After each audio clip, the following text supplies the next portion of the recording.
जी Vibha ma'am, तो आप जी।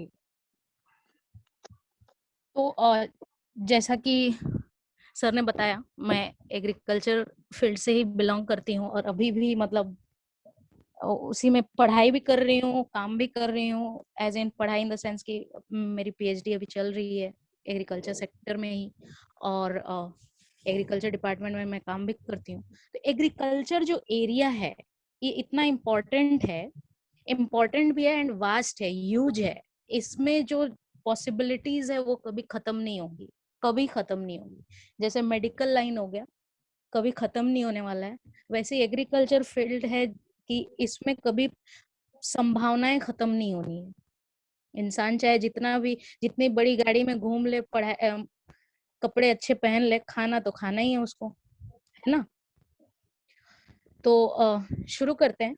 इस संभावनाओं में, इसकी संभावनाएं मैं आपको बताती हूँ कि क्या क्या हम कर सकते हैं अपने प्रोडक्ट्स के साथ में। So let's start. तो पहला जो प्रोडक्ट है, हम बात करेंगे एग्री बायोफंगिसाइड। कहीं कहीं किसी स्टोर पे अभी भी ये बायोफंगिसाइड के नाम से ही ये प्रोडक्ट मिलेगा आपको, क्योंकि इसकी जो शेल्फ लाइफ होती है, ये बायोफंगिसाइड जो है, इसकी शेल्फ लाइफ कई सालों तक होती है। तो ये कहीं कहीं पे जो पुराना पैकेट होगा उसको बायोफंगिसाइड के नाम से ही मिलेगा, बट अभी इसका नाम प्रोटेक हो गया है। तो आप इसको प्लीज नोट डाउन कर लें, वेस्टीज एग्री प्रोटेक। तो एग्री प्रोटेक और एग्री बायोफंगिसाइड कंफ्यूज मत होइएगा, एक ही प्रोडक्ट है, ठीक है। कहीं किसी किसी स्टोर पे ये अभी भी बायोफंगिसाइड के नाम से ही मिलेगा, तो ये मत कहिएगा कि ये पुराना प्रोडक्ट है, हम नहीं लेंगे। इसकी शेल्फ लाइफ 10 साल के ऊपर की होती है, तो वो अभी भी काम करेगा, ठीक है। तो जैसा कि नाम सजेस्ट कर रहा है फंगीसाइड, मतलब कि फंगस, फंगल जो डिजीजेस हैं, जो रोग लगते हैं पौधों में, जैसे कि सड़ना, गलना, गलन होता है, तो ये जो सारी चीजें हैं ये फंगस के द्वारा होती हैं। और आप देखेंगे अगर गेहूं की किसी की फसल होगी या धान की फसल होगी, तो जो धान गेहूं की बाली होती है उसमें क्या किसी ने ब्राउन ब्राउन गुठली जैसा देखा है? आप लोग प्लीज इंटरेक्ट करते रहिएगा मेरे साथ। गेहूं में ब्राउन ब्राउन जो ऐसे क्लस्टर्स दिखते हैं गेहूं की बाली में, किसी ने देखा है? हाँ जी हाँ जी मैम। हाँ, तो वो फंगस है सर, उसको यूस्टिलैगो फंगस बोलते हैं, तो वो फंगस है। तो वहां पे ये फंगिसाइड काम करेगा। धान में जो है, धान की जो फल लग जाते हैं, बाली जो झूलती है, उसमें देखिएगा काले काले फंगस होते हैं, है ना। काला काला दिखता है। या फिर ऐसे भी धान आप जब पीट के घर पे लेके आएंगे, तो आप किसी किसी दाने में देखेंगे कि काला काला भीतर भरा हुआ है ना। तो वो फंगस है। तो ये, और पाउडर जैसा वो होता है। मैं जस्ट समझाना चाह रही हूँ कि फंगस को हम पहचाने कैसे। ये आपके फसल को नष्ट करता है, खराब करता है, और ये बीज में, फसल के जो बीज होगी, दाना होगा, जब हम अगली बार फसल बोएंगे, बीज डालेंगे, तो वो उस दाने में रह जाएगा और फिर से वो पनपेगा, क्योंकि फंगस जल्दी खत्म नहीं होता है, वो बिना पानी के भी रह लेता है। तो ये फंगस है, इसको खत्म करना बहुत जरूरी है, ये रोग है, डिजीज है। तो वहां पे हमारा काम आएगा एग्री प्रोटेक या फंगी साइड। अब हम इसको इस्तेमाल कहाँ करेंगे? यहाँ देखिए लिखा हुआ एग्री बायो फंगिसाइड जो है या फिर प्रोटेक, एक अनोखा कार्बनिक कवक नाशक है। कवक मतलब फंगस, जो अंतर प्रवाही व संपर्क क्रिया द्वारा क्रियाशील रहता है। अंतर प्रवाही मतलब सिस्टमिक, ये फंगस के भीतर जाके उसको खत्म करता है, या फिर अगर संपर्क में टच भी कर ले, फंगस के टच में भी आ जाए, तो फंगस नष्ट हो जाता है। मतलब ये दोहरे तरीके से काम करता है, सिस्टमिक भी है और टच से भी ये फंगस को नष्ट करता है। पौधों की जड़ों में तेजी से विकास करता है, और यह एक एंटीबायोटिकल एंजाइम पैदा करता है, जो कि क्या होता है कि फंगस का नाश करता है, ठीक है। और फंगस का जो बीजाणु होता है, हमने पढ़ा होगा, हम एयर पोल्यूशन के बारे में बहुत पढ़ रहे हैं कि पोलेंस और स्पोर्स हवा में झूलते रहते हैं, हवा में हमारे भीतर भी जाते हैं। तो ये फंगस हर जगह पे हो कैसे जाता है? क्योंकि हवा में स्पोर्स तैर रहे हैं, बीजाणु जो होते हैं उसे स्पोर्स कहते हैं। ये उस स्पोर्स को जो मिट्टी में है या फिर पौधे के हम स्प्रे करेंगे तो पौधे के बॉडी पे जब रहेगा, पौधे के सतह पे रहेगा, तो वहां पे भी इसको नष्ट करता है, यानी स्पोर्स को भी ये नष्ट करता है। देखिए यहाँ पे लिखा है कि माइसीलिया या स्पोर्स के टुकड़ों को भी ये नियंत्रित करता है बढ़ने से। तो काफी मतलब इसका मल्टीपल यूटिलाइजेशन है और मल्टीपल तरीके से ये फंगस पे अटैक करता है। ठीक है, अब जैसे कि मैंने फायदे वायदे बता दिए, तो अब जब रोग को हम एलिमिनेट कर देंगे फसल में से, अगर हम निकाल देंगे तो क्या होगा, हमारी फसल की पैदावार अच्छी होगी इनडायरेक्टली, और उत्पाद हमारा जो क्वालिटी होगी, बीज की गुणवत्ता जो होगी फलों की, उसकी बहुत ही अच्छी होगी। और क्योंकि ये केमिकल नहीं है तो पर्यावरण के अनुकूल भी ये है, यानी कि आप इसको इको फ्रेंडली कह सकते हैं। इसके नाम में बायो फंगिसाइड है, that means it is chemical free और ये इको फ्रेंडली है। ये एक और सबसे बड़ा इसका एडवांटेज है, इसको प्लीज नोट डाउन करें, point to be noted my Lord. ठीक है, तो ये आज जो बहस छिड़ रही है eco friendly eco friendly eco friendly, तो ये उसके बिल्कुल अनुरूप है। ठीक है, अब हम आते हैं कि इसको इस्तेमाल कैसे करना है। ठीक है, तो इसको हम कई तरीके से इस्तेमाल कर सकते हैं, जैसे कि सीड ट्रीटमेंट। मतलब आप नोट डाउन करिएगा, सीड ट्रीटमेंट का मतलब है कि बीज का जो है वो शोधन, मतलब कि वहीं पे हम फसल में खेत में बीज डालने से पहले ही हम उसको ट्रीट कर लेंगे। कैसे, लिखिएगा जरूर, क्योंकि ये आपको स्लाइड में नहीं मिलेगा। कुछ कुछ चीजें मैंने खुद के लिए रखी है ताकि आप लोग लिखें, है ना, सारा चीज स्लाइड में दे देंगे तो नहीं होगा, तो लिखिएगा जरूर। सीड ट्रीटमेंट 10 से 15 ग्राम प्रति किलो, 1 किलो अगर आप बीज लेते हैं तो 10 से 15 ग्राम ये पाउडर को लीजिए और इतना थोड़ा सा पानी डालिए उसमें ताकि वो एक पेस्ट बन जाए, और उसी में बीज में आप इसको मिक्स कर दीजिए ताकि बीज के सतह पे ये हमारा बायो फंगिसाइड चिपक जाए, और इसको उसी दिन छाया में थोड़ी देर छोड़ दें सूखने के लिए, और उसके बाद खेत में डालें। लेकिन ध्यान रहे कि सेम डे हमको फसल बो देनी है, सेम डे हमको बीज की बुनाई कर देनी है। ठीक है, आप लोग को समझ में आया क्या? जी अगर किसी का कहीं हाँ, कोई कंसर्न होगा तो आप पूछ भी तो सकते हैं या नोट हाँ, करके लास्ट में भी पूछ सकते हैं उसको ना। जी जी बिल्कुल बिल्कुल। हाँ, तो अब हो गया सीड ट्रीटमेंट। अब ऐसे भी कुछ पौधे होते हैं जिनका हम, अब आप कहेंगे कि हम तो डायरेक्टली पौधा खरीद के लेकर आते हैं, सीडलिंग खरीद के लाते हैं, तो हम उनका कैसे ट्रीटमेंट करें, है ना। कुछ कुछ फलों के तो हम पौधे खरीद के लाते हैं बाजार से, तो क्या कर सकते हैं, उसके रूट को डिपिंग कर सकते हैं, या फिर आप धान का ले लीजिए कि उसको ट्रांसप्लांट किया जाता है सीड बेड से, एक मेन फील्ड में ट्रांसप्लांटेशन होता है। तो उस वक्त आप क्या करिए कि मेन फील्ड में डालने से पहले आप उसके रूट को भी डिप कर सकते हैं, रूट डिपिंग के द्वारा भी आप फंगस को मार सकते हैं। इसका डोज सेम हो जाएगा, लेकिन केजी में नहीं होगा, प्रति लीटर वाटर, 1 लीटर पानी में 10 से 15 ग्राम ये पाउडर को घोलना है और 4 से 5 मिनट तक के लिए उसकी जड़ को, पौधे की जड़ को उसमें डुबा देना है, और उसके बाद आप मिट्टी में उसको लगा दीजिए। तो ये हो गया रूट डिपिंग।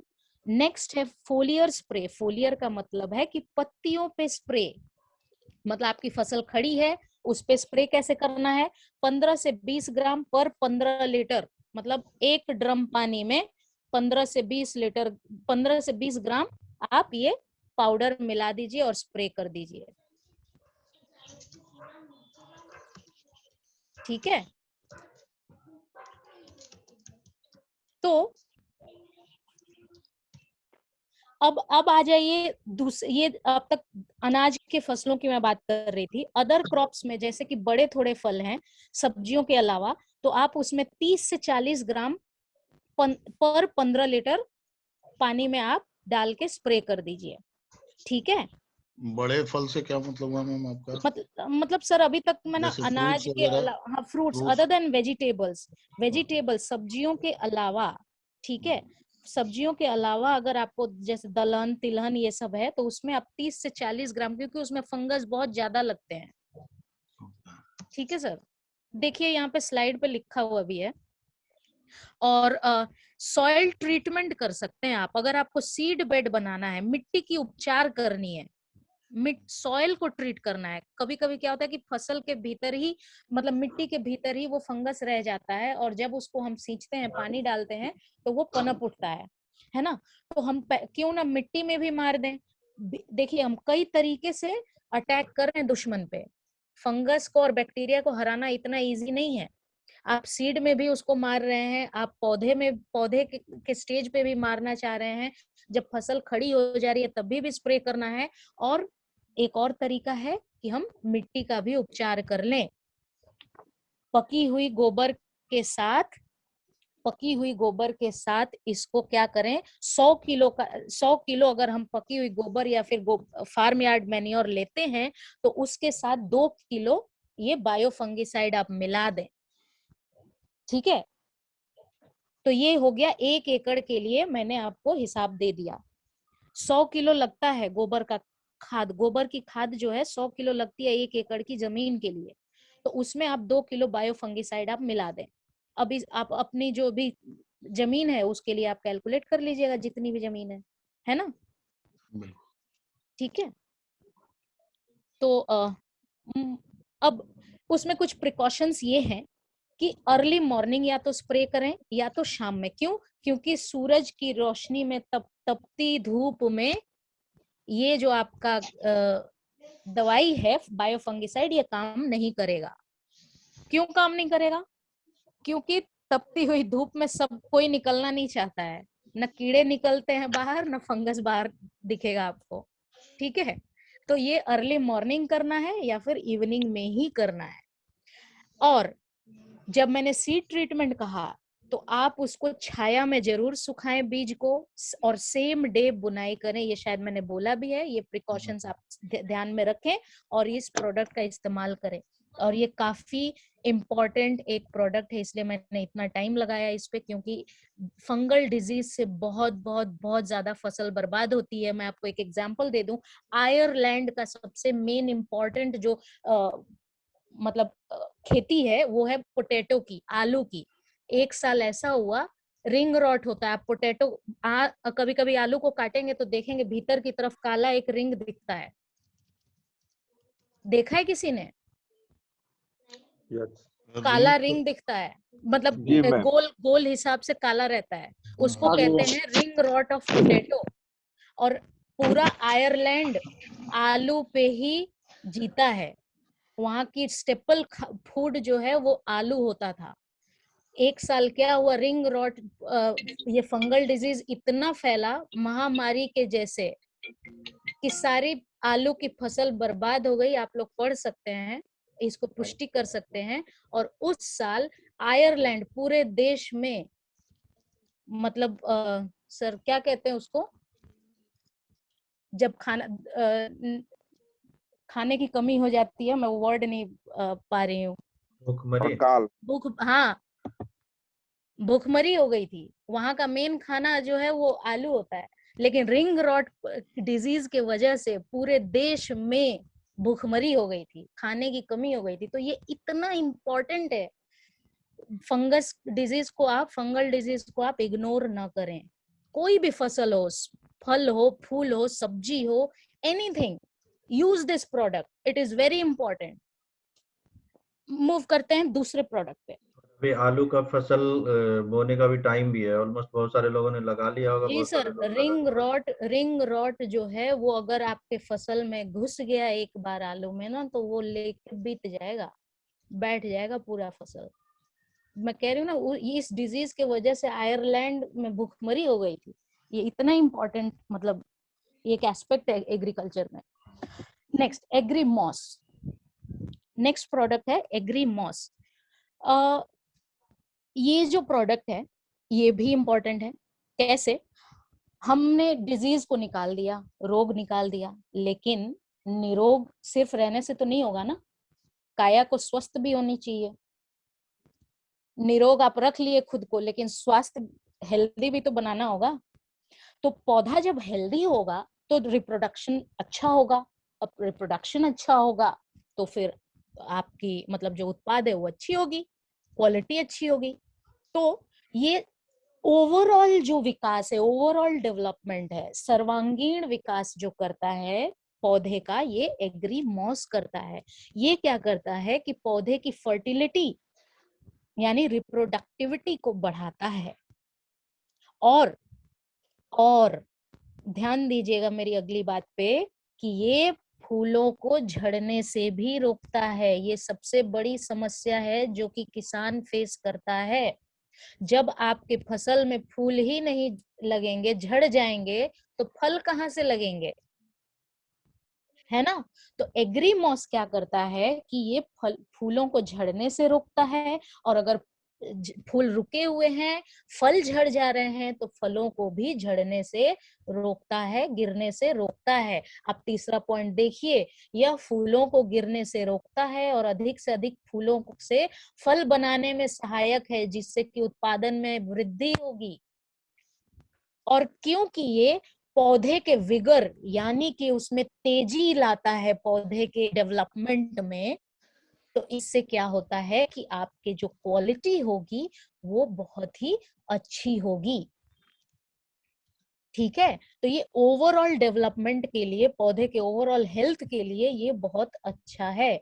ये पौधा, ये जो प्रोडक्ट है हमारा, ये काम कैसे करता है, कार्य की विधि है, ये कैसे करता है, ये मैं थोड़े से शॉर्ट में बताऊंगी। एग्रीमॉस जो ये क्या करता है कि ये मेटाबॉलिक एक्टिविटी को बढ़ाता है। और हम जानते हैं कि जब हमें कहा जाता है कि आप जाइए, जिम जाइए, एक्सरसाइज करिए, ताकि आपकी बॉडी में एक्टिविटी बढ़े, सेल्स एक्टिव हो जाएं और सारे सुचारू रूप से सारे अंग काम करने लगे, तो वही ये काम करता है। ये पौधे की मेटाबॉलिक एक्टिविटी को बढ़ाता है, जिसकी वजह से सारे सेल्स एक्टिव रहते हैं।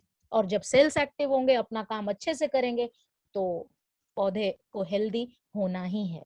तो ये मैंने शॉर्ट में आपको बताया कि ये कैसे मोड ऑफ एक्शन है इसका, और लाभ मैंने आपको बता दिया है। एक और इम्पोर्टेंट मतलब इसका एडवांटेज ये है कि ये जड़ों में जो रोए होते हैं, रूट हेयर्स बोलते हैं, उसको ये बढ़ाता है। और सर आप यकीन मानिए, साइंटिफिक लॉजिक है ये, जितने ज्यादा रूट हेयर्स होंगे यानी कि रूट का सरफेस एरिया इंक्रीज होगा, है ना, और सरफेस एरिया इंक्रीज होगा, तो ज्यादा से ज्यादा वो न्यूट्रिएंट्स को और पानी को मिट्टी से वो सोख कर पाएगा, अवशोषित कर पाएगा, ज्यादा न्यूट्रिएंट को ले पाएगा। तो जितने ज्यादा रूट हेयर होंगे उतने ज्यादा ये न्यूट्रिएंट और खाना पानी अपना लेगा और स्वस्थ रहेगा। तो ये रूट हेयर्स के ग्रोथ में भी हेल्प करता है। Now we come to the doses of एग्रीमॉस। प्लीज नोट डाउन, ये इसका डोज क्या है। सब्जियों के लिए अलग है, फलों के लिए भी अलग से लिखा हुआ है, फूलों के लिए भी लिखा हुआ है। सब्जियों के लिए क्या है कि आप 15 लीटर पानी, मतलब एक ड्रम जो होता है वो 15 लीटर का माना जाता है। ड्रम मतलब ये जो भाई साहब तस्वीर में पीछे स्नैपसैक स्प्रेयर लेके हैं, तो ये 15 लीटर का तकरीबन आता है औसतन। तो एक ड्रम में आप 20 मिलीलीटर ml एग्रीमॉस मिला के स्प्रे करें सब्जियों पे, फलदार फसलों पे। जब अगर आपके बड़े बड़े फल है, पेड़ हैं फलों के, तो उसमें भी सेम 20 मिलीलीटर, फूलों में भी 20 मिलीलीटर, दलहन तिलहन यानी अनाज वाली फसलों में भी 20 मिलीलीटर प्रति 15 लीटर ऑफ वाटर में आप मिक्स करें और स्प्रे करें। लेकिन अब ये कब स्प्रे करना है सर, क्योंकि फूल और फल से रिलेटेड है ये, तो ध्यान रहे कि एक किसान जानता है कि उसके फसल में कब फूल लगने वाला है ना। तो फूल आने से 15 से 20 दिन पहले एक छिड़काव, 15 से 20 दिन पहले एक छिड़काव करें, ठीक है, बिफोर फ्लावरिंग। और फूल आने के 20 दिन बाद भी करें, ताकि जो फल लगने वाले हैं वो फल भी बचे रहें। ठीक है, आप सबने नोट डाउन कर लिया? मैं अगले स्लाइड पे जाऊं? एक मिनट मैम। तो एग्री मॉस का क्या है कि जब आपके फूल लगने वाले हो, फसल में फ्लावरिंग स्टेज आ जाए, तब आप 15 से 20 दिन ऐसा लगे कि आने वाला है, 15 दिन बाद फूल लग जाएगा, तो आप तुरंत एक एग्री मॉस का स्प्रे कर दें। ठीक है, और फूल लग जाए तो आप काउंटिंग कर लें कि इतने दिन बाद फिर एक स्प्रे डालना है। यानी कि आप अगर चार्ट मेंटेन करके अपनी फसल को उगाएं तो आपकी फसल को बेहतरीन होने से कोई नहीं रोक सकता है। किसान यही गलतियां करता है कि वो नोट डाउन करके नहीं करता है, दिन कैलकुलेट करके नहीं करता है, वो दूसरे का देखा देखी करता है। अरे मेरे पड़ोसी ये स्प्रे कर रहा है, चलो मैं भी कर ही देता हूँ, तब उसको याद आता है। यहाँ थोड़ी बहुत गलती हो जाती है। ठीक है, तो अगले स्लाइड पे मूव करते हैं। सर नोट डाउन कर लिया आपने? एक सेकंड और दीजिए।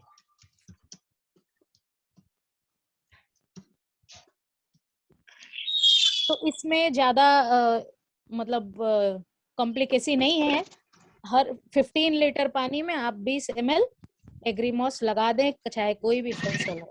सिर्फ ऐसे करके शॉर्ट में आप लिख दें कि चाहे कोई भी फसल हो, 20 ml आप डाल दें 15 लीटर पानी में। ठीक है ठीक है जी। अब आगे बढ़ते हैं। नैनोटेक। हम नैनो टेक्नोलॉजी बहुत सुनते हैं, तो यहाँ भी एक नैनोटेक आ गया है हमारे एग्रीकल्चर में भी। अब आप कहेंगे आप टेक्नोलॉजी ला दिए हैं प्रोडक्ट में। हाँ जी हाँ, टेक्नोलॉजी की जरूरत हर जगह होती है। ये जो प्रोडक्ट है ये क्या करता है कि हम जानते हैं कि हमें न्यूट्रिएंट की जरूरत होती है, पोषक तत्व की जरूरत होती है। तो पौधे भी तो जीवित हैं, लाइव हैं, उनमें भी जीवन है, तो उनको भी न्यूट्रिएंट की जरूरत पड़ती है। तो हम जानते हैं न्यूट्रिएंट में, हम जानते क्या है पता है? हमारे लिए तो हम बहुत कुछ जानते हैं कि हमको जिंक की जरूरत है, हमको पोटेशियम की जरूरत है, हमको सोडियम की जरूरत है, ये वो फलाना सब कुछ हम जानते हैं कि हमें क्या क्या जरूरत है। मगर पौधे में जब न्यूट्रिएंट की बात आती है ना, तो हम जानते क्या जानते हैं पता है? NPK डाल दो, यूरिया डाल दो, पोटाश मार दो, फॉस्फेट डाल दो, बस। इसके अलावा हम कुछ नहीं जानते हैं। मैं आपको एक जानकारी दे दूं सर कि जितना भी न्यूट्रिएंट आपको जरूरत होती है, माइक्रो न्यूट्रिएंट की भी जितनी भी जरूरत आपको है ना, उतनी ही जरूरत पौधों को भी है। उसको माइक्रो न्यूट्रिएंट और मैक्रो न्यूट्रिएंट कहते हैं। तो NPK जो है वो मैक्रो न्यूट्रिएंट है। मैक्रो मतलब ज्यादा अमाउंट में जरूरत पड़ती है, और माइक्रो मतलब छोटे अमाउंट में जरूरत पड़ती है। जितने माइक्रो न्यूट्रिएंट हमारी जरूरत है, उतनी ही माइक्रो न्यूट्रिएंट पौधों की भी जरूरत है। उन्हें भी बोरॉन लगता है, उन्हें भी जिंक लगता है, उन्हें भी विटामिन लगते हैं। ठीक है, तो ये क्या करता है नैनोटेक? ये उन सभी माइक्रो न्यूट्रिएंट का मिश्रण है। एक बार मैं फिर रिपीट कर रही हूँ, ये जितने भी सेकेंडरी और माइक्रो न्यूट्रिएंट की जरूरत होती है पौधों को, ये सब को उपलब्ध कराता है। ठीक है, ये एक पोषक तत्वों की सहायता से मिट्टी की उर्वरता को बढ़ाता है। ये क्या करता है? जब माइक्रो न्यूट्रिएंट्स और सेकेंडरी मेटाबोलाइट्स को जब ये इंक्रीज करेगा मिट्टी में, तो मिट्टी अपने आप उर्वरक हो जाएगी, और उसमें पौधे जब लेंगे इसको धीरे धीरे, जब अवशोषण करेंगे, वहां से खींचेंगे, तो इनकी क्या होगी? पौधे में देखा गया है कि प्रजनन क्षमता यानी रिप्रोडक्टिविटी और उसकी ग्रोथ जो है वो बढ़ती है। और ये फोटोसिंथेसिस यानी खाना बनाने की प्रक्रिया को भी फैसिलिटेट करता है। यानी आप देखिए, टेक्नोलॉजी तो है भाई साहब। ओवरऑल मिट्टी से लेके फोटोसिंथेसिस, पौधे के किचन तक ये काम करा रहा है। तो ये एक बहुत ही आप कह लें कि न्यू एज प्रोडक्ट है एक नैनोटेक।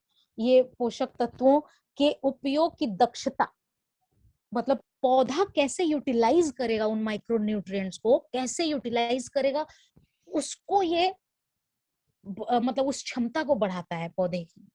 ठीक है, चलिए आपने न्यूट्रिएंट तो डाल दिया, आपने एनपीके डाल दिया, आपने यूरिया डाल दिया, लेकिन उस यूरिया को ये पौधा यूटिलाइज कैसे करेगा, उसकी दक्षता को ये नैनोटेक बढ़ाता है। यानी किस नैनो लेवल पे, सूक्ष्म लेवल पे ये काम करता है, इसलिए इसका नाम नैनोटेक है। ठीक है, और आप देखिए चिलेटिंग टेक्निक, मतलब ये बांध के रखता है। ये चिलेटेड नैनो फर्टिलाइजर है, ये एक नैनो फर्टिलाइजर है जिसमें की लचीली संरचना है, और ये मिट्टी में एसिड और एल्कली, एसिड और बेस के जो बैलेंस है उसको मेंटेन रखता है, यानी कि पीएच बैलेंस को मेंटेन रखता है। इट इज वेरी इंपॉर्टेंट, मिट्टी के पीएच को मेंटेन रखना बहुत जरूरी है। किसान को हर चीज पता होता है, बस पीएच वाली जगह पे वो है ना, थोड़ा सा ध्यान कोई कोई देता है, कोई कोई नहीं देता है। ये टेस्ट करवाना बहुत जरूरी है आपकी मिट्टी का, कि आपकी मिट्टी एसिडिक है या फिर बेसिक है। अगर खारी हुई तो आप सलाइन जो नमकीन, यानी आपकी मिट्टी नमकीन होगी, वहां पे पौधे अच्छे नहीं होंगे। अगर एसिडिक हुई तो वहां पे भी आपके पौधे अच्छे नहीं होंगे। तो you should maintain the pH balance of your soil. तो सबसे पहले तो आप वहां ध्यान दें। ये उस जगह को क्या करता है कि बैलेंस करता है, मतलब कि ये मिट्टी में अवश्य अवश्य इसको इस्तेमाल करें। It is very very important pH balance maintain रखना। हमारा पीएच अगर हिल जाता है तो भागना पड़ता है। पानी हम जो पी रहे हैं, पीएच मेंटेन नहीं रहे तो हम नहीं पी सकते हैं। तो पीएच इज इंपॉर्टेंट।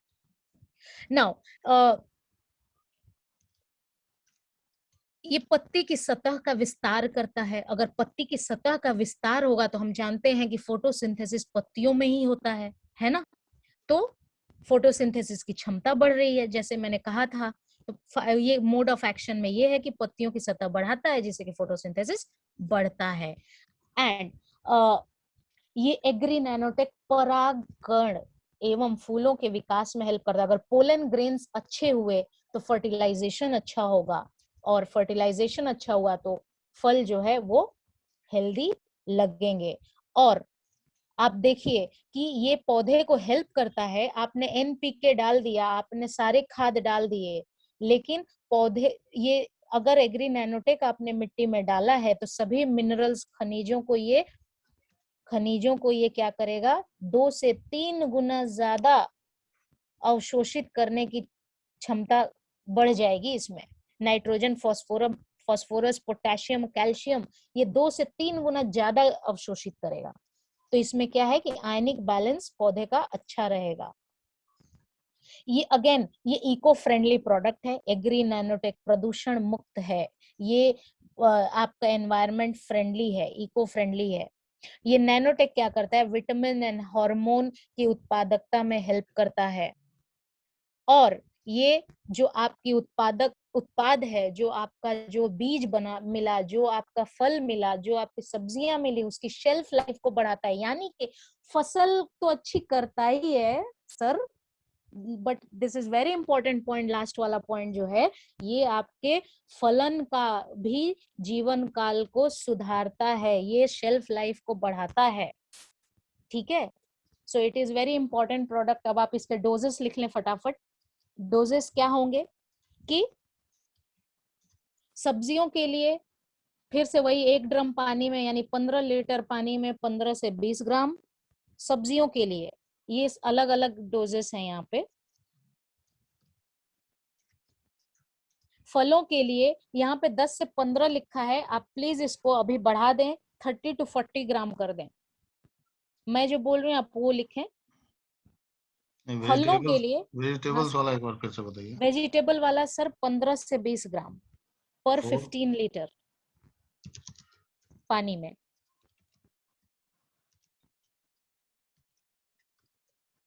और फलों के लिए 30 to 40 ग्राम पर 15 लीटर। ये मैं अपडेट कर दूंगी अपने पीपीटी में, क्योंकि ये अभी डोज, मतलब मिट्टी दिन पे दिन खराब होती जा रही है, मिट्टी की सेहत खराब हो रही है ना, तो हमें डोज इंक्रीज करने पड़ते हैं।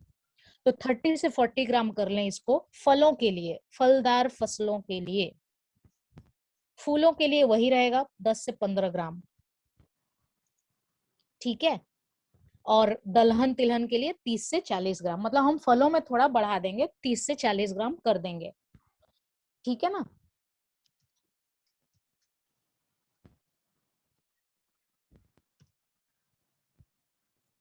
और ये आप मिट्टी के उपचार के लिए भी यूज कर सकते हैं। वहां पे गोबर की खाद में आप 1 से 2 किलो मिला दीजिए 1 एकड़ के लिए। 100 किलो मतलब 100 किलो गोबर की खाद लगती है 1 एकड़ के लिए, जैसे कि मैंने पहले बताया। उसमें आप इसको 1 से 2 किलो मिला दें और 1 एकड़ अपनी जमीन पे इसको इस्तेमाल करें। मगर ये प्रोडक्ट, क्योंकि ये नैनो लेवल पे काम करता है और ये सच में टेक्निकल एक प्रोडक्ट है, तो ये थोड़ा सा कॉस्टली पड़ जाता है। तो आप मिट्टी के उपचार को नहीं भी कर सकते हैं इससे, नहीं भी करेंगे, स्प्रे करेंगे तो भी चल जाएगा। इट इज नॉट मैंडेटरी कि आप सॉइल एप्लीकेशन ही करें इसको, ठीक है। मगर किसी को करना है तो आप नोट डाउन कर लें, 100 किलो गोबर की खाद में आप इसको 1 से 2 किलो मिलाएं और मिट्टी के साथ मिक्स कर दें, ठीक है ना। और इसका बेस्ट टाइम क्या है पता है यूज करने का, इसको कब इस्तेमाल करें? सबसे बेहतरीन टाइम है जब फल लग रहे हो, फल लग रहे हो और फूल आने वाले हो, ठीक है। फूल आने से 20 दिन पहले उपयोग करें एवं फूलों के आने के बाद उसको आप इस्तेमाल करें। 2 बार, 1 बार स्प्रे करें इसके एग्री मॉस की तरह। मगर जब फल लग जाए, जस्ट लग रहे हैं, फल लग रहे हैं, तभी आप इसको 1 बार स्प्रे कर दें। It is the best time while fruiting. जब फ्रूटिंग हो रही हो, जब फल लग रहे हो, तो ये सबसे बेहतरीन मोमेंट है इसके इस्तेमाल करने का, ठीक है। आगे बढ़े। अब अगला प्रोडक्ट है एग्री गोल्ड। अब नाम में गोल्ड है, सोना है सर, तो प्रोडक्ट में सोना है क्या? नहीं, गोल्ड तो नहीं मिलेगा, मगर ये सोने जितना वैल्यूएबल एक प्रोडक्ट है, एग्री गोल्ड। अब आप जानते हैं कि पौधे मिट्टी में बायो मतलब जैविक चीजें, लाइव बायो की जो चीजें, मतलब कि माइक्रोब्स, जो छोटे छोटे जीव हैं मिट्टी में, उनका होना बहुत जरूरी है। क्या हम ये चीज जानते हैं? बहुत इंपॉर्टेंट है। माइक्रोबियल एक एनवायरनमेंट बनाना बहुत जरूरी है मिट्टी में। उसमें ऑर्गेनिक, उसमें कार्बनिक, उसमें मिट्टी में जितने ज्यादा जीवन होगा, मतलब माइक्रोब्स होंगे, उतनी ज्यादा मिट्टी क्या होगी कि अच्छी होगी, भुरभुरी होगी। लेकिन आजकल हम इतना ज्यादा खाद, इतना ज्यादा पेस्टिसाइड इस्तेमाल करते हैं, रासायनिक चीजें इस्तेमाल करते हैं कि माइक्रोबियल जो पॉपुलेशन है वो कम होती जा रही है और मिट्टी क्या होती जा रही है? पत्थर बनती जा रही है। तो एग्री गोल्ड क्या करता है कि ये उन बायो इंग्रेडिएंट्स का एक कॉम्बिनेशन है। It is a magical combination of bio ingredients. ये क्या करता है कि जो कि मेटाबॉलिक एक्टिविटी को बढ़ाता है, चयापचय, फसलों की चयापचय गतिविधियां यानी मेटाबॉलिज्म को ये इंक्रीज करता है, जिसके वजह से क्या होता है कि सेकेंडरी रूट फॉर्मेशन होता है। रूट फॉर्मेशन का मतलब कि जड़ें जो है वो सेकेंडरी ब्रांचेस बनते हैं, उनमें बहुत ज्यादा ब्रांचिंग होती है, प्रोफ्यूज ब्रांचिंग होती है। और जिसकी जितनी ज्यादा ब्रांचेस होगी, जिस भी फसल की जितनी ज्यादा रूट होंगे, जितनी ज्यादा रूटिंग होगी, वो उतना ही मजबूत होगा। कहते हैं ना, जड़ मजबूत होनी चाहिए, नींव मजबूत होनी चाहिए, तभी बिल्डिंग टिकती है। तो जिस पौधे की जड़ें मजबूत होंगी, जड़ें ज्यादा होंगी, वो उतना ही पौधा मजबूत होगा। क्यों? क्योंकि वो मिट्टी को होल्ड करके रख पाएगा, है ना। जितना ज्यादा उसके हाथ पैर होंगे, उतना ज्यादा वो मजबूती से ग्रिपिंग कर पाएगा ना। कोई हाँ ना, कोई कुछ नहीं बोल रहा है। खैर तो मेरी आवाज क्या पहुंच रही है? हेलो। बिल्कुल आपकी आवाज आ रही है। Okay okay. आ रही है मैम, हाँ आ रही है, आपकी आवाज आ हाँ। रही है।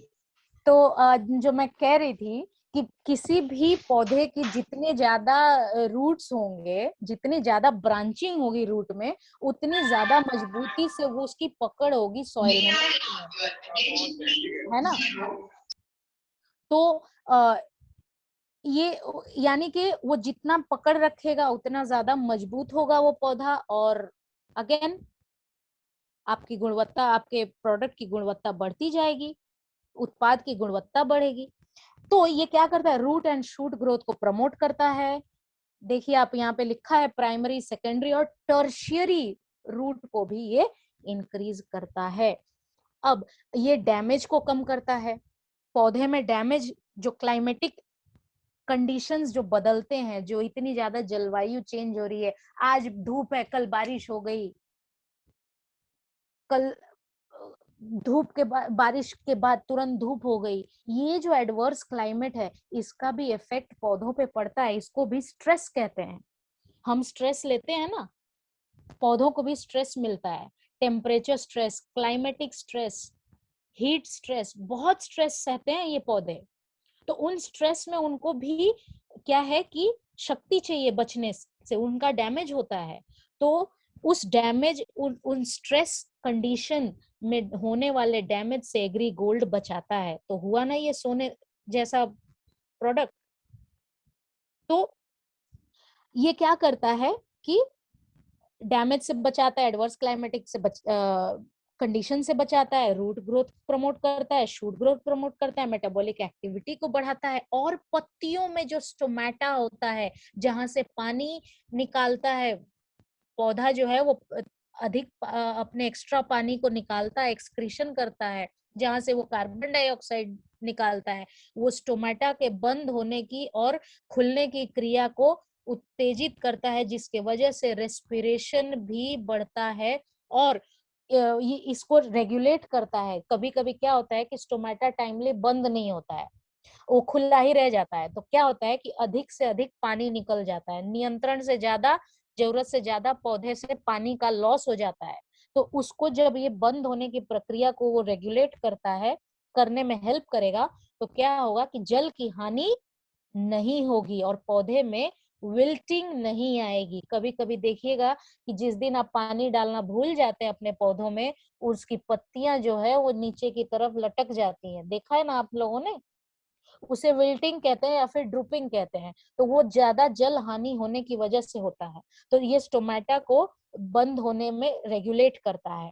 ठीक है, तो आप देख पा रहे होंगे, इन शॉर्ट ओवरऑल अगर मैं बोलूं तो हर एक प्रोडक्ट बहुत ही सूक्ष्म लेवल पे काम करता है, बहुत ही सूक्ष्म लेवल पे काम करता है। और ये क्या करता है कि यह पौधों की विभिन्न वृद्ध अवस्थाओं की सुसुप्तता को तोड़ता है, मतलब डोरमेंसी को तोड़ता है। ठीक है, अब मोड ऑफ एक्शन आप देख ले, यह फसल की शाखाओं, पत्तियों और फूलों का निर्माण करता है। मैंने जैसे कि बताया, सेल डिवीजन में हेल्प करता है, कोशिकाओं का विभाजन जल्दी होता है जिसके वजह से पौधे ग्रोथ जल्दी करते हैं। आपका तने में वृद्धि ज्यादा होती है, रूट्स में ज्यादा वृद्धि होती है। ये एक इको फ्रेंडली, ये भी एक प्रोडक्ट है। मेटाबॉलिक एक्टिविटी बढ़ाता है, ये सारे मैंने आपको बता दिया है। अब हम आते हैं डोज पे। इसको क्या करना है कि इसको छिड़काव करना है। पौधों पे छिड़काव कैसे करते हैं, इसको 1 से 2 ग्राम आप लीजिए। ठीक है, 1 से 2 ग्राम प्रति लीटर पानी, 1 लीटर पानी में 1 से 2 ग्राम एग्री गोल्ड को मिक्स करना है और छिड़काव करना है। फोलियर स्प्रे कब करना है, फूल लगने के 20 दिन पहले। तो आप एक चार्ट बना लें, 20 दिन पहले एग्री मॉस का छिड़काव करना है, एग्री नैनोटेक का करना है और एग्री गोल्ड का भी करना है। ठीक है, 20 दिन पहले तक 2 बार छिड़काव कर दें। फूल लगने से 20 दिन पहले से स्टार्ट करें और 2 छिड़काव एग्री गोल्ड का हो जाना चाहिए। और फल लगने के बाद भी 1 से 2 छिड़काव एग्री गोल्ड के जरूरी हैं। ठीक ना। और किसी किसी के अगर ड्रिप इरिगेशन होता है, ड्रिप इरिगेशन मतलब बूंद बूंद पानी रूट्स में डायरेक्टली बूंद बूंद पानी डाला जाता है, उसको ड्रिप इरिगेशन कहते हैं। तो उसमें क्या करना है कि 100 से 200 ग्राम 1 एकड़ में ये एग्रीगोल्ड लगेगा। ठीक है, ड्रिप इरिगेशन में ये लगता है। कोई हेलो प्रश्न है? मैम, हाँ जी, एक हाँ चीज जी, था इसमें पूछना। हेलो, जी जी बोलिए। हाँ जी मैम, हाँ जी, एक चीज पूछना। संतोष बोल रहे हैं। इसमें आपने जितने भी प्रोडक्ट बनाए हैं अभी, सब में आपने कहा कि छिड़काव करना 20 दिन पहले, फल आने से पहले। तीन तीन तो तीन में ये जी। छिड़काव, हाँ, 3 प्रोडक्ट है उसमें करने हैं। तो ये छिड़काव एक साथ करने हैं या फिर सभी को एक साथ मिक्स करके छिड़काव कर सकते हैं? कर सकते हैं सर, मैं लास्ट में आपको एक चार्ट लिखवाऊंगी। एक ठीक है, साथ मतलब 15 हाँ लीटर हाँ पानी में? हाँ हाँ हाँ हाँ हाँ, ओके, ये किसी ओके, को ओके, कोई इनहिबिट नहीं करेगा। ठीक ओके, है ओके, जी। ओके। एक ही बार में मिक्स करके और हाँ छिड़काव हाँ कर दे रहा है हाँ वन हाँ टाइम? हाँ हाँ हाँ ठीक है, जी जी। ठीक, चले, ठीक है, ठीक, ठीक। तो ये हो गया। अब इसके साथ मैं आपको एक और प्रोडक्ट बताऊंगी, एग्री 82 लिखिए। इसको मैंने लास्ट के लिए बचा के रखा था।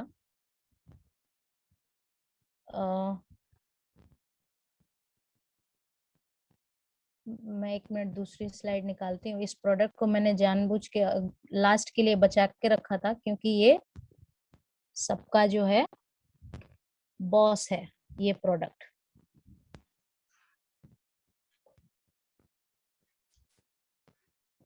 इतने सारे प्रोडक्ट तो अभी मैंने बताया आपको, अब एक और इन सब का बॉस एक प्रोडक्ट मैं बताती हूँ कि जितने भी प्रोडक्ट को इस्तेमाल करना है। मेरी स्क्रीन दिखाई दे रही है क्या? हाँ जी दिख रहे मैम, हैं। दिख ओके, रही है।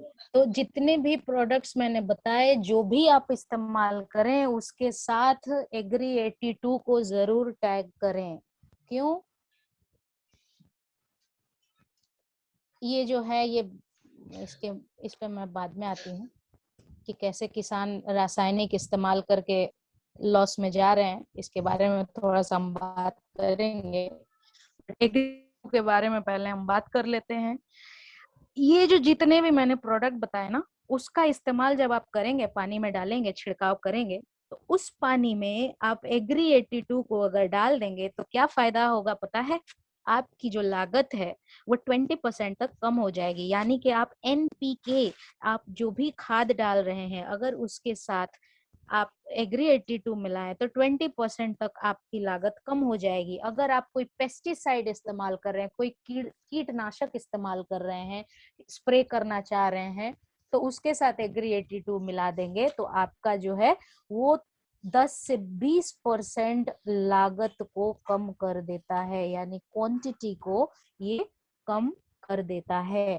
ठीक है, ये एग्री 82 न तो खाद है, न कीटनाशक है, न ही खरपतवार नाशक है, ना ही हर्बिसाइड है, न खाद है, न कीटनाशक है, न ही फंगिसाइड है, न ही फफूंदी नाशक है।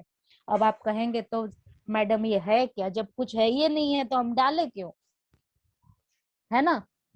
ये एक नॉन आयनिक ऐसा एक घोल है, जो भी एग्रीकल्चर से यहाँ से रिलेट करता होगा वो जानते होंगे। स्टिकर जानते होंगे, वेटर जानते होंगे, एक्टिवेटर जानते होंगे और स्प्रेडर जानते होंगे।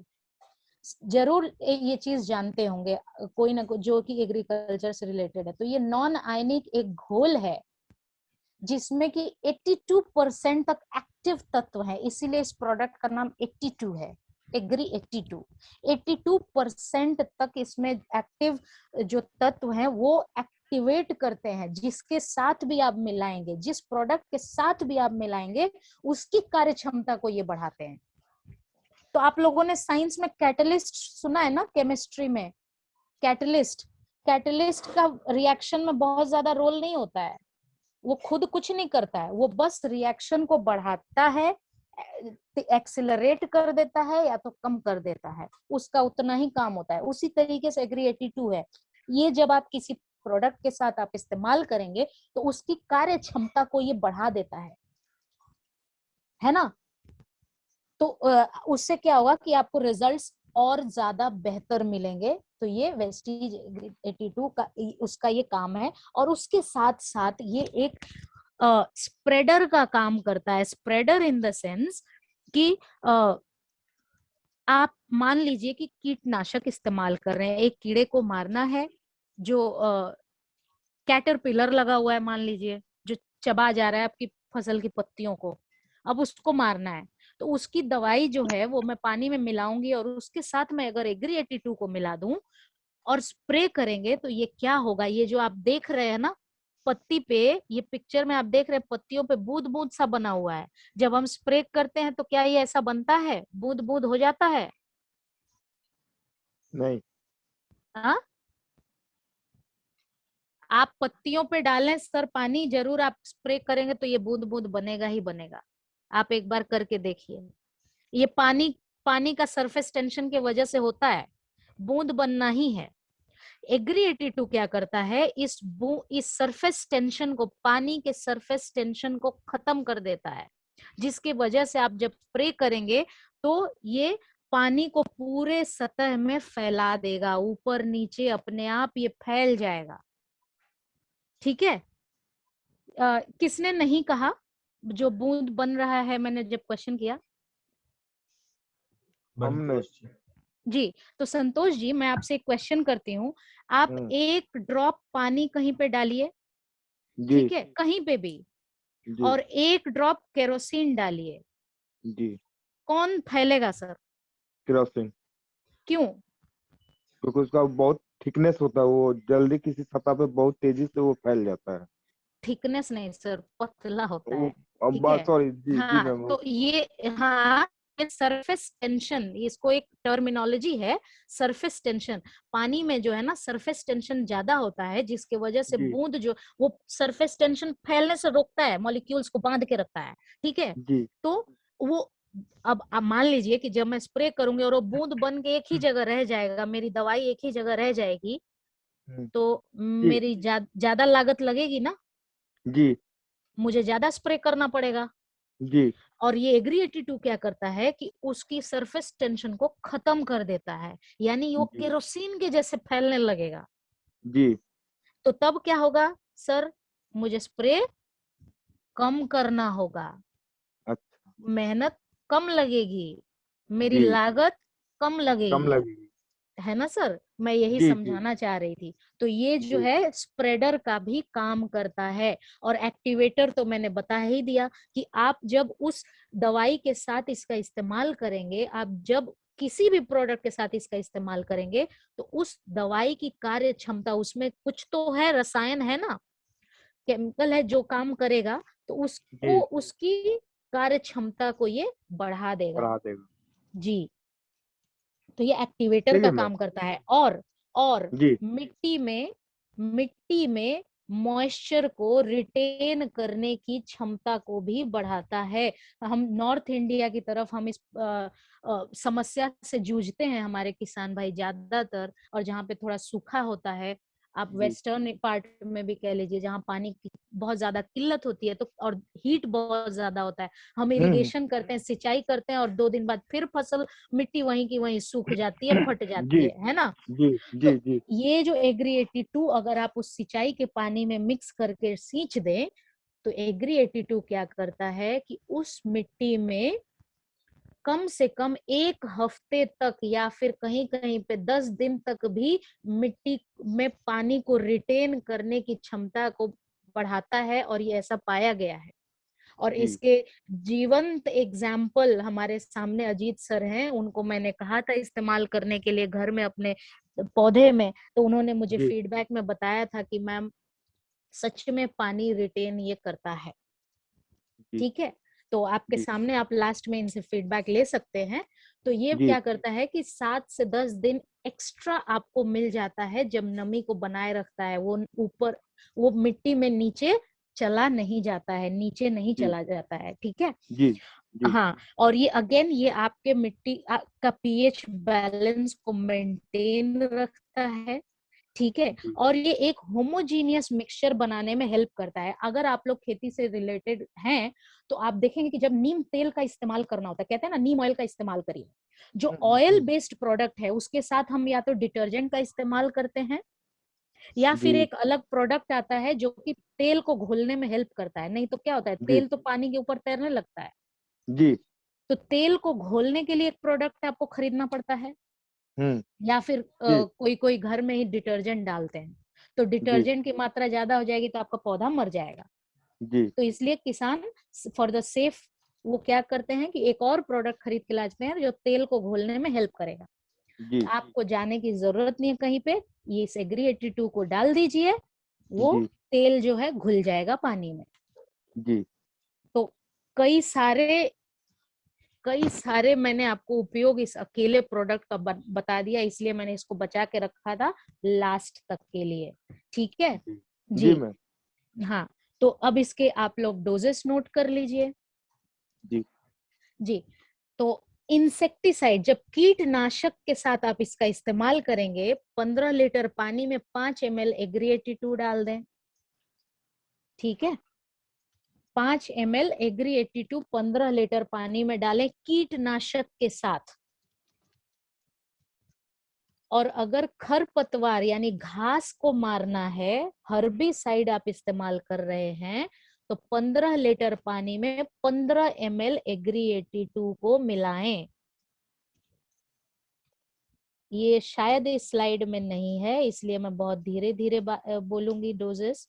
ठीक है, इरिगेशन, जब आप सिंचाई कर रहे हैं तो 1 एकड़ की जमीन में 160 ml, महज 160 ml एग्री 82 की जरूरत पड़ेगी 1 एकड़ की सिंचाई के लिए। ठीक है, आप लोग लिख रहे हैं?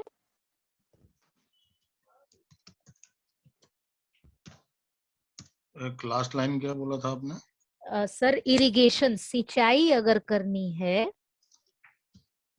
सिंचाई करनी है तो 1 एकड़ की जमीन में 160 ml लगेगा।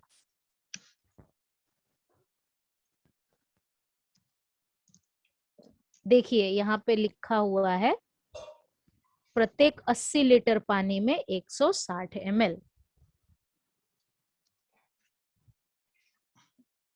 मैं एकड़ में आपको बताई, अब 80 लीटर मापते मापते तो थक जाएंगे, सिंचाई का पानी कौन मापेगा।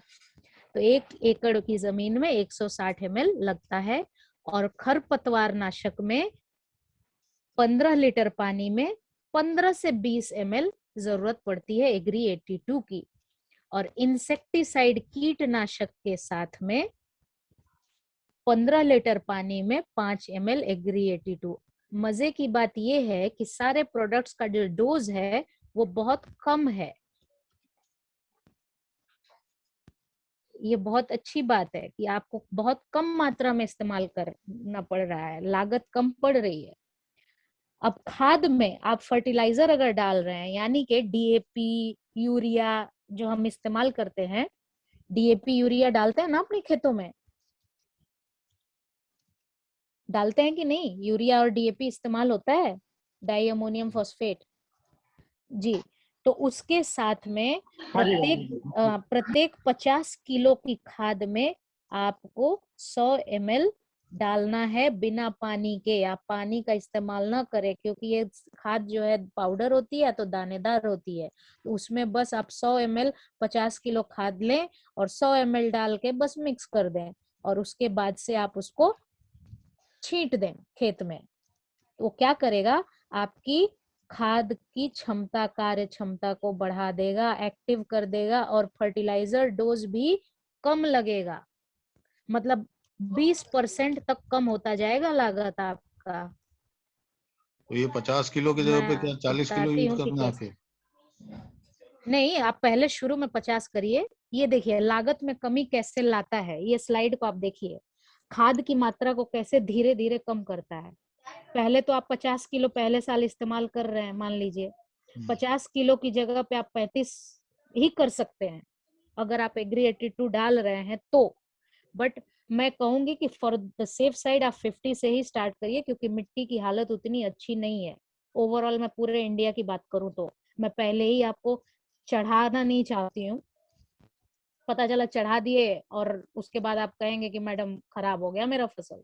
तो आप 50 केजी ही पहले इस्तेमाल करिए, उसके बाद धीरे धीरे कम हो जाएगा। 40 करिए, फिर 30 करिए, देखिए आपका धीरे धीरे क्या है कि लागत कम होती जाएगी। ये एग्री 82 एक्टिवेट कर देता है आपकी खाद को, ठीक है। तो आप 45 इस्तेमाल कर लीजिए 50 की जगह पे, लेकिन जितना काम आपका 50 केजी करता है हर साल, उतना काम ये धीरे धीरे 45, फिर 35, फिर 30, फिर 25 धीरे धीरे कम होता जाएगा आपकी जो लागत है खाद की।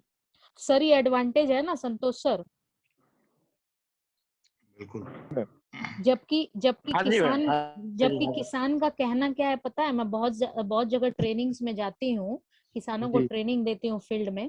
तो उनसे जब जी मैं पूछती हूँ कि आप जो 2 साल पहले खेत में जितनी खाद डालते थे, क्या आप अभी भी उतना ही डालते हैं?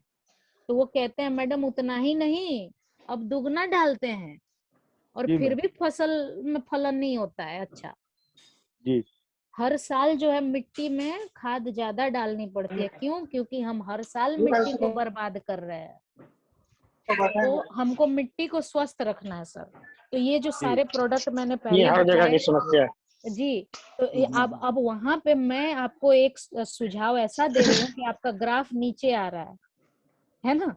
खाद की जी जो लागत का जी ग्राफ है वो नीचे आ रहा है। तो मैं कर रही हूँ ना ट्रेंड से अलग बात सब, जी मैम है ना? जी जी। तो आप प्लीज इसको अपनाएं हाँ जी। और और मुझे इन सारे प्रोडक्ट्स को अपनाएं, और जो भी मैंने बताया है मैं चाहती हूँ कि कोई मुझे बताए कि मैडम मैंने ये इस्तेमाल किया है और मुझे फायदा हुआ है।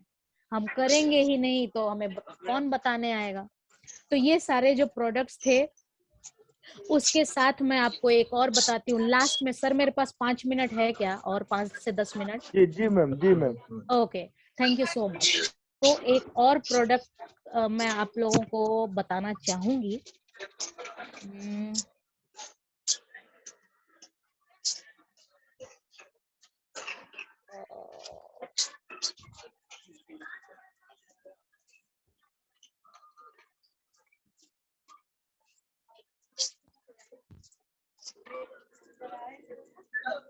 इनको तो मैं भूल ही गई थी, मिट्टी की बात आ गई तो मुझे याद आ गया। एग्री ह्यूमिक, एग्री ह्यूमिक लिखिए, एग्री ह्यूमिक। ये आपको दो तरीके से उपलब्ध होता है। एक दानेदार ग्रेन्यूल्स में भी आपको मिलेगा और लिक्विड में भी आपको मिलेगा, ठीक है। एग्री ह्यूमिक जो है वो दानेदार भी मिलेगा और लिक्विड में भी मिलेगा। ये क्या करता है, किसी भी पौधे के ग्रोथ के टाइम में जो भी जरूरी न्यूट्रिएंट है वो अवेलेबल करवाता है मिट्टी में से, ठीक है। तो these substances are applied to plants or soil to improve strength। Please खुद को म्यूट कर लें ताकि सबको आवाज अच्छे से सुनाई दे। प्लीज म्यूट कर लें। या तो स्ट्रेंथ को, ईल्ड को यानी कि उत्पादकता को, क्वालिटी को, और अबायोटिक स्ट्रेस मतलब कि जो मैंने स्ट्रेस की बात की यानी बारिश, बाढ़, तूफान, ओले पड़ना, ये जो जैसे स्ट्रेस हैं पौधों की सहनशीलता को बढ़ाता है। पौधे की सहनशीलता बढ़ेगी इन स्ट्रेस के खिलाफ अगर आप ये प्रोडक्ट को इस्तेमाल करते हैं एग्री ह्यूमिक का, ठीक है। और ये क्या करता है कि जितने भी नेचुरल सब्सटेंस हैं उनको ये उपलब्ध कराता है। ये मैंने आपको पहले ही बताया, जिससे कि सर्वांगीण विकास होता है आपके फसल का। और ये मिट्टी, जब मिट्टी की बात आई तभी मुझे इसका ध्यान आया, मिट्टी को स्वस्थ रखना है। मिट्टी की टेक्सचर को अच्छा करता है। आजकल मिट्टी पथरीली होती जा रही है, मुट्ठी में आप ले लें तो हाथ में चुभती है। पहले क्या थी, भुरभुरी होती थी, आप हाथ में दबा लें शीतल होती थी, ठंडी होती थी, और क्या मजा आता था मिट्टी को हाथ में लेने, अगर अच्छे से जुती हुई मिट्टी हो तो। अभी आप जितनी भी जुताई कर ले पाउडरी होगी ही नहीं, छोटे छोटे ढेले में बट जाएगी मगर पाउडर नहीं होगी। तो ये गुणवत्ता खराब हमने ही की है, तो ये उसके टेक्सचर को लौटाएगा। ये जो एग्री ह्यूमिक है ये उस जगह पे फिर मिट्टी को लौटाएगा, यानी कि ऑर्गेनिक सब्सटेंस और कार्बनिक सब्सटेंस को मिट्टी में बढ़ाता है। माइक्रोबियल फ्लोरा, जो मैंने कहा कि माइक्रोब्स का होना बहुत जरूरी है, माइक्रोबियल फ्लोरा उसके पॉपुलेशन को ये बढ़ाता है, ठीक है। और जितने ज्यादा माइक्रोब्स होंगे उतनी ज्यादा मिट्टी में एक्टिविटी होती रहेगी, वो खाते पीते रहेंगे, कुछ कुछ करते रहेंगे चिकन पुकर उसमें, तो मिट्टी एक्टिव रहेगी, उसमें एयर का बैलेंस रहेगा, उसमें हर चीज का बैलेंस बना रहेगा। जो पत्तियां झड़ेंगी, जो भी कुछ उसमें झड़ेगा वो सड़ता रहेगा। मिट्टी में जितनी ज्यादा माइक्रोब्स होंगे उतना ज्यादा सड़ गल के सब मिट्टी ही बनता जाएगा।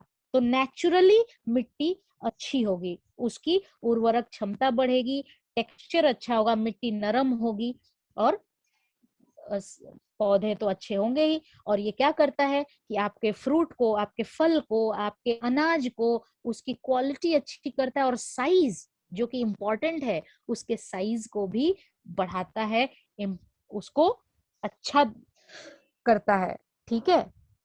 आप ये देखिए इसमें, इस ह्यूमिक में क्या है, ह्यूमिक एसिड है, फल्विक एसिड है और ह्यूमिन है। अगर आप गूगल करेंगे तो आपको पता चलेगा कि ये सारे चीजें जरूरी हैं मिट्टी में होना। ह्यूमस, ठीक है, ऑर्गेनिक मात्रा को ये मिट्टी में बढ़ाता है। देखिए humic substances are the end product of decaying organic matter. जो भी कुछ सड़ता है उसका जो एंड प्रोडक्ट होता है वो ह्यूमस कहलाता है, वही ह्यूमस कहलाता है। तो ये ह्यूमिक जो है उन सब चीजों से बना हुआ है, और जब आप डालेंगे तो यानी कि आप ऑर्गेनिक प्रोडक्ट उसमें डाल रहे हैं, यानी कि आप और कार्बनिक मात्रा मिट्टी की बढ़ा रहे हैं, जिसके वजह से मिट्टी जो है नरम होगी, ठीक है। और ये कुछ उनके न्यूट्रिएंट अपटेक को ये अच्छा करता है, पानी की खपत को कम करता है, क्योंकि जितनी मिट्टी अच्छी रहेगी पानी होल्ड कर पाएगी। और ये क्या करता है कि फलों को जल्दी ग्रोथ और पकने में हेल्प करता है, जिससे कि आप कुछ समय से, कुछ दिन पहले ही आपका पौधा तैयार हो जाएगा। यानी कि जितनी छोटी अवधि होगी आप ज्यादा से ज्यादा फसल कर पाएंगे अपने एक ही खेत में। क्रॉप प्रोडक्शन को बढ़ाता है, न्यूट्रिएंट कंटेंट को बढ़ाता है, आप पौष्टिक बनाता है आपके फलन को, और ये जो प्रोडक्ट है ये आपके पौधे को सही न्यूट्रिशन और सही प्रोटेक्शन प्रदान करता है, ठीक है। तो इसको हम इस्तेमाल कैसे करेंगे? सॉइल में, डायरेक्ट सॉइल में आप इसको डाल सकते हैं, मिट्टी में मिला सकते हैं। कितना? 1 एकड़ में 5 से 8 किलो आप डाल सकते हैं, गोबर की खाद के साथ डाल दीजिए।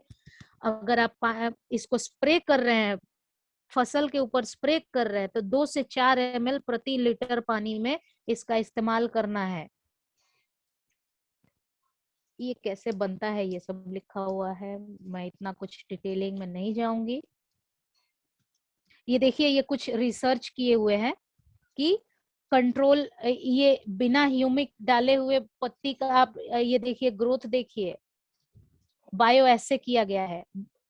खीरा के इसमें कॉटिलिडन, मतलब खीरे के बीज में जो कॉटिलिडन होता है उसको इस 72 घंटे के बाद आप देखिए ग्रोथ देखिए। ये जो आप कंट्रोल में देख पा रहे हैं उसमें ह्यूमिक नहीं डाला हुआ है, और ये जो 1 लीटर पानी में 3 ml के रेशियो से इसमें डाला गया है। आप साइज देखिए 72 घंटे के बाद। अच्छा विकास है। ये मूली का है, ये देखिए ये रूट इनिशिएशन कैसे रूट का ग्रोथ हुआ है 8 दिन के बाद। ग्रीन ग्राम मतलब कि मूंग की दाल में कंट्रोल, ये जो कंट्रोल वाला है उसमें ह्यूमिक नहीं डाला है, उसमें देखिए जड़ नहीं पनपी है 8 दिन बाद भी। और ये 2 ml प्रति लीटर के हिसाब से एग्री ह्यूमिक है, ये 4 ml प्रति लीटर के हिसाब से एग्री ह्यूमिक डाला हुआ था और ये 6 ml प्रति लीटर के हिसाब से एग्री ह्यूमिक डाला हुआ था। उसमें आप रिजल्ट्स देख सकते हैं, तस्वीर आपके सामने है। हम पीएचडी में भी ऐसे ही, और मेरी पीएचडी मूंग दाल में ही है, ग्रीन ग्राम में ही है, इत्तेफाक की बात यही है। और हम भी ऐसी तस्वीरें खींचते हैं लैब में ना, तो ये बिल्कुल वास्तविक एक पिक्चर है और ऐसे ही डिफरेंसेस दिखते हैं। तो ये 4 ml प्रति लीटर में भी आप देख सकते हैं कि अच्छी ग्रोथ हुई है। 2 ml प्रति लीटर में भी काफी अच्छी ग्रोथ हुई है रूट्स की, है ना, 8 दिन के बाद जी। और ये है अजोला। अजोला आप लोगों को पता है कि अजोला क्या करता है कि डायरेक्टली हवा में से नाइट्रोजन को फिक्स करता है, और ताकि पौधे उसको डायरेक्टली इस्तेमाल कर सके। तो ये अजोला में, अजोला का ग्रोथ देखिए, मल्टीप्लिकेशन कंट्रोल में ये इतना ही बढ़ा है 3 दिन के बाद, और एग्री ह्यूमिक वाले पानी में वो कितना तेज बढ़ा है। तो यानी कि ये ग्रोथ को भी इनिशिएट करता है। अगर जितनी जल्दी ग्रोथ होगी उतनी जल्दी आपकी फसल लगेगी, पकेगी, है ना जी। अब देखिए ये बीज में जर्मिनेशन दिखा रहा है, कंट्रोल में जर्मिनेशन इतना ही हुआ है, और एग्री ह्यूमिक वाले पानी में डाला हुआ था, तो इसमें जर्मिनेशन कितना ज्यादा हुआ है। लंबाई देखिए और हेल्थ देखिए, यहाँ हेल्थ ही दिखाना है, उसमें हेल्थ देखिए और इसमें हेल्थ देखिए, अंतर आपके सामने है। ये खीरे के बीज में है, डिफरेंस देखिए कितना ज्यादा रूट ग्रोथ हुआ है, यहाँ पे कितना लंबा रूट आया है। जी। तकरीबन डिफरेंस इतना है 130% तक का डिफरेंस ज्यादा आया है। ये अगेन खीरे के पानी, खीरे के इसमें बीज में। ये धान, हम धान की खेती ज्यादा करते हैं, तो धान देखिए, धान में डिफरेंस देखिए कितना ज्यादा रूटिंग हुआ है। और यकीन मानिए जिस भी फसल की रूट ज्यादा होंगी वो फसल स्वस्थ होनी ही है। हम कहते हैं ना, जड़ मजबूत होनी चाहिए, नींव मजबूत होनी चाहिए। रूट देखिए, आप ऊपर की तस्वीर में देखिए, हेयर्स, रूट हेयर्स ज्यादा नहीं हुए हैं, इसमें देखिए कितनी ज्यादा जड़ निकली है, राइट। जी। ये मूली का देखिए, फल जो लगा है, मूली कितनी अच्छी बैठी है। फील्ड ट्रायल का ये सारा रिजल्ट्स है। डिफरेंस देखिए, मतलब मोटी भी हुई है, लंबी भी हुई है। जी। टमेटो, इसमें 15% का ही ग्रोथ हुआ है और शेल्फ लाइफ अच्छी मिली थी। ये मिर्ची में ये एक प्रयोग किया गया था, इसमें 21% तक का हमें, मतलब कंट्रोल के ऊपर हमको ये इसमें फायदा हुआ था, ठीक है।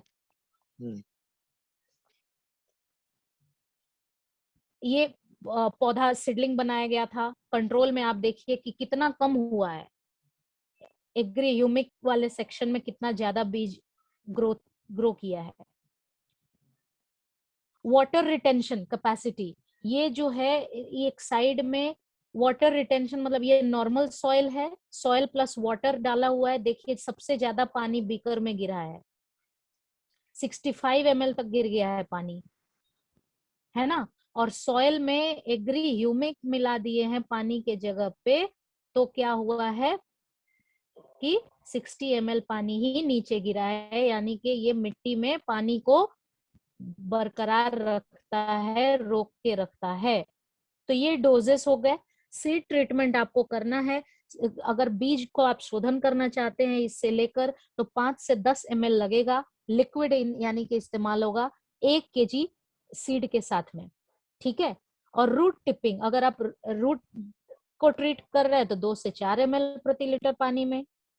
अगर आप पत्ती पे यानी खड़ी फसल पे आप अगर स्प्रे कर रहे हैं तो 2 से 4 ml पर लीटर पानी में डालना है। और अगर आप मिट्टी में इसको डायरेक्टली डाल रहे हैं, सॉइल एप्लीकेशन कर रहे हैं, तो लिक्विड अगर आप इस्तेमाल करते हैं तो 500 से 600 ml लगेगा। सिर्फ रूट जोन में डालिए, जहां आपका पौधा है वहां के रूट जोन में डालते रहिए, तो पूरे एकड़ में आपको 500 से 600 ml ही लगेगा। और अगर आप ग्रेन्यूल्स का इस्तेमाल करते हैं तो 5 से 8 किलो 1 एकड़ में लगेगा, ठीक ना।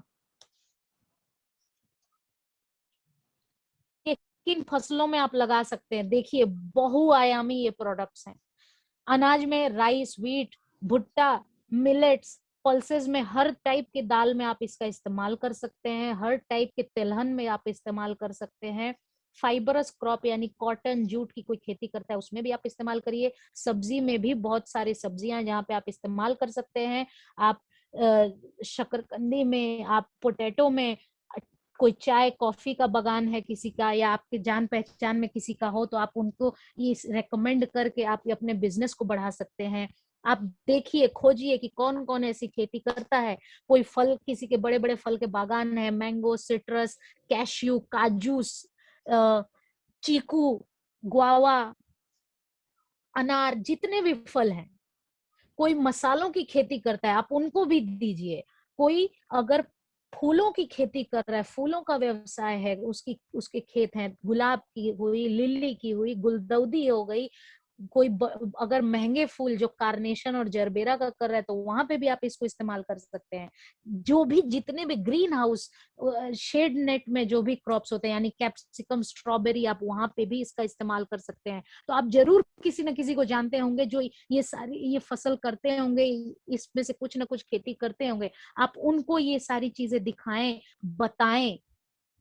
मैं गारंटी देती हूँ कि आपको दूसरे प्रोडक्ट्स नहीं मिलेंगे जो ये इतना डिफरेंस दिखा सकें, ठीक है। और ये जरूर काम करेगा। आप ये सारे फील्ड ट्रायल किए हुए हैं, वास्तविक चीजें हैं, मैं एकदम सबूत के साथ आपको दिखा रही हूँ, ठीक है। तो मैंने बता दिया आप सब लोगों को। एक हमारा नया प्रोडक्ट निकला है एग्री एक्वा जेल, मतलब जहाँ पे आपको पानी का इस्तेमाल, मतलब पानी इस्तेमाल करने के लिए ज्यादा पानी है ही नहीं, पानी की किल्लत है, वहां पे आप मिट्टी के साथ मिक्स कर दीजिए। जब आप खेत को जोत रहे हो, खेत को आप जब जोत रहे हो तो उसी टाइम में वो पाउडर डाल दें। वो क्या करता है कि पानी को जेल में फॉर्म कर देता है, और वो ताकि वो अब नीचे सीप करके नीचे नहीं जाता है, और ना ही इवेपोरेट होता है, ना ही धूप में वो उड़ के ऊपर चला जाता है। वो मिट्टी में बांध के रखता है उसको। तो वो क्या है, एग्री एक्वा जेल। उसकी अभी स्लाइड नहीं है मेरे पास, नहीं तो मैं आपको दिखाती। आप प्लीज यूट्यूब पे देख लें, एग्री एक्वा जेल, ठीक है। कितना तक रिड्यूस कर देता है वाटर के रिक्वायरमेंट को, कोई आइडिया? सर मैंने खुद मतलब आपको मैं बताऊं कि खुद मैंने प्रयोग किया अपने रूम में ही, ठीक है। एक चाय का कप है, उसमें मैंने ना एक छोटी चम्मच यानी टीस्पून लिया मैंने एग्री एक्वा जेल, ठीक है। और उसको मैं पानी से भरती गई। जेल इतना बना कि वो अब कप में भर नहीं पा रहा था। मैंने अपने टिफिन बॉक्स में डाल दिया। टिफिन बॉक्स जिसमें 4-5 रोटियां आती हैं, बड़ा सा एक स्क्वायर वाला टिफिन बॉक्स, मेरा टिफिन बॉक्स भर गया। मेरा टिफिन बॉक्स भर गया। आप मतलब पानी डालते जाओ, डालते जाओ, डालते जाओ सर, ठीक है। वो एक छोटी चम्मच जो है एग्री एक्वा जेल का पाउडर, उतना पानी वो धारण कर लेता है। मतलब कि तकरीबन तकरीबन कह लें कि शायद 150%, अभी मैं कम ही कह रही होंगी, मैं अपडेट करके बताऊंगी, 150% तक वो ज्यादा पानी रिटेन कर लेता है, ठीक है। और ये इतना ज्यादा पानी रिटेन करता है आपके मिट्टी में, और कई दिनों तक वो जेल फॉर्म में रहता है, यानी कि आपकी पानी की समस्या ही खत्म हो जाएगी। ये इतना रिवोल्यूशनरी प्रोडक्ट है। अगर आप लोग देखना चाहेंगे तो मैं नेक्स्ट टाइम आप लोगों को यूट्यूब से वीडियो इसका डेमो दिखा सकती हूँ, ठीक है। बट मैंने ये खुद किया था, इसलिए मैं मतलब एक किसान को मैं दे रही थी, बता रही थी उनको, तो उन्होंने कहा कि मैं एक बार देखना चाहता हूँ, तो उनको मैं दिखा रही थी।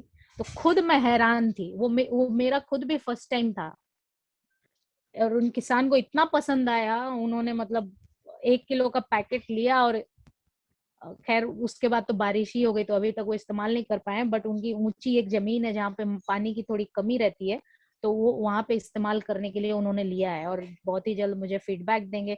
मैं खुद अपना बनाया हुआ वीडियो आप लोगों के साथ शेयर करूंगी डेमो के साथ में, बहुत जल्द करूंगी। पानी अगर उतर जाए, यहाँ पे तो फ्लड की हालत हो गई थी, तो मैं आप लोगों के सामने वास्तविक रिजल्ट खुद लेकर आऊंगी।